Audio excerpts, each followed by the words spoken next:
Hi hello అందరికీ welcome to my channel let's do it with Sridivya.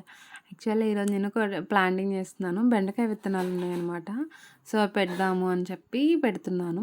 So దానికోసం soil mix అనమాట. వర్మి compost, కోకోపెట్ and soil, మట్టి, normal మట్టి. Red అయితే రెడ్ సాయిల్స్ ఉంటాయి, మళ్ళీ నల్ల మట్టి కూడా ఉంటుంది. ఏది అవైలబుల్ ఉంటే అది తీసుకోండి.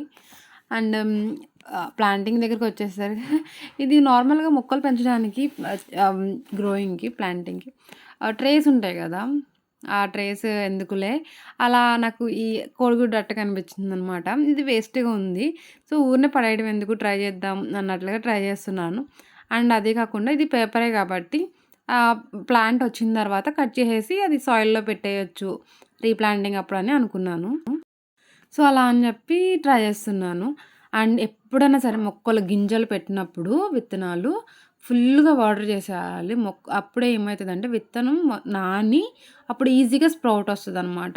సో లేకపోతే గనక అది స్ప్రౌటింగ్ మంచిగా రాదనమాట. అంటే తొందరగా రాదు అని చెప్పి ఎక్కువ వాటర్ ఇచ్చేసి కవర్ చేసేయాలి. చూసారా ఎంత మంచిగా వచ్చేసినాయో. యాక్చువల్లీ ఏం జరిగిందంటే నేను టెర్రస్ మీద పెట్టాననమాట.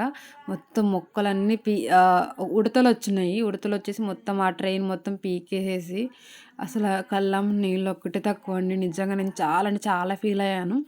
ఎందుకు అంత ఫీల్ అయ్యానంటే చక్కగా లైట్ స్ప్రౌటింగ్ వచ్చి ఉంది. అలా చేసేసినాయి. నాకు చాలా బాధ అనిపించింది. ఇక్కడ గ్రేప్ ప్లాంట్ ఉంది కదా, గ్రేప్ ప్లాంట్ దగ్గర కొంచెం స్పేస్ ఉంది. సో దానిలో పెట్టాననమాట. సో చాలా మంచిగా గ్రోత్ వచ్చిందనమాట. సో ఇవి ఎక్కువ ఒత్తుగా అయిపోయి ఇంకా వాటికి ప్లేస్ సరిపోవట్లేదనమాట. అందుకనే రీప్లాంటింగ్ చేస్తున్నాను. బీరకాయ మొక్కలు, సొరకాయ మొక్కలు కూడా పెట్టాను. బట్ అవి పురుగులొచ్చినాయండి. ఎర్ర పురుగులు అవి తినేసినాయి మొత్తం. అండ్ ఆ గుంటలు తీసుకొని పెడుతున్నాననమాట. లోతుగా పెట్టాలి. ఇంటి వెనకాల ప్లేస్ ఉంది. సో అక్కడ కొంచెం ఎప్పుడైనా బెండ మొక్క లోతుగానే పెట్టాలి కొంచెం. అండ్ కొంచెం గ్యాప్ 2 అడుగులు గ్యాప్ ఉండేటట్టు చేయండి. నేనైతే జానలేసాను. గోళీలు ఆడేటప్పుడు ఏస్తారు కదా, వాటిని జానలు అంటారనమాట. తెలిస్తే గనక కమెంట్ చేయండి. చిన్నప్పుడు ఎవరెవరు గోళీలు ఆడారో కూడా కమెంట్ చేయండి. ఇదైతే నేను ఒక 2 లైన్స్ పెట్టుకున్నాను. సో గ్రోతింగ్ నెక్స్ట్ వీక్‌లో పెడతానండి, నెక్స్ట్ వీడియోలో. ఎంత మంచిగా గ్రో అవుతుంది అనేది.